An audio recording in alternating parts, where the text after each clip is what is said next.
Sekarang kita akan tengok apa yang berlaku apabila kita mengambil makanan.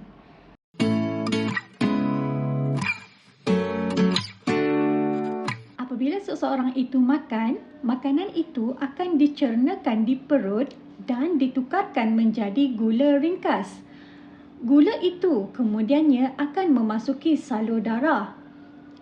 Apabila gula sudah berada di dalam salur darah, organ pankreas dalam badan kita dengan sendirinya akan melepaskan hormon insulin ke salur darah.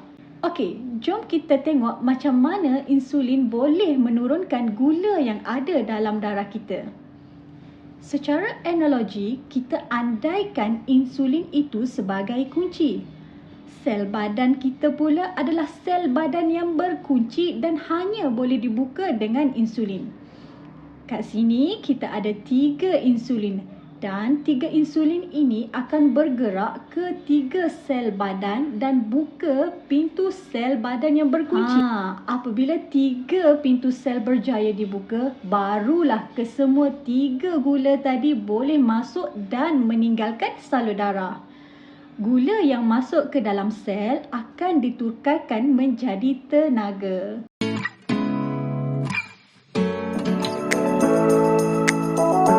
Sekarang kita nak tengok apa pula yang berlaku dalam badan pesakit diabetik.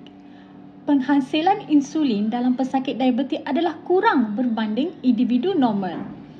Apabila pesakit mengambil makanan, proses pencernaan berlaku seperti biasa dan makanan ditukarkan kepada gula. Gula tadi akan memasuki salur darah. Kat sini kita boleh lihat ada 3 gula dalam salur darah. Tetapi hanya ada 1 saja insulin untuk bertindak sebagai kunci. Jadi hanya 1 saja pintu sel yang boleh dibuka. Dan hanya 1 saja gula yang boleh masuk ke dalam sel badan. 2 lagi gula tidak dapat memasuki sel. Jadi, apa yang akan berlaku kepada gula ini? Gula ini akan terus berada dalam salur darah. Ini yang menyebabkan paras gula dalam darah meningkat.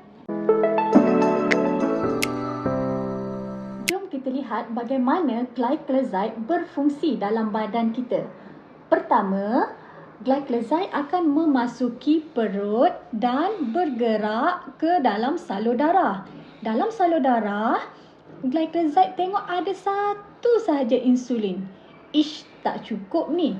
Seterusnya, glycoside akan pergi ke organ pankreas iaitu kilang insulin dan dia akan merangsang pankreas tu untuk menghasilkan lebih insulin. Sekarang kita boleh lihat lebih banyak insulin yang berada dalam salur darah.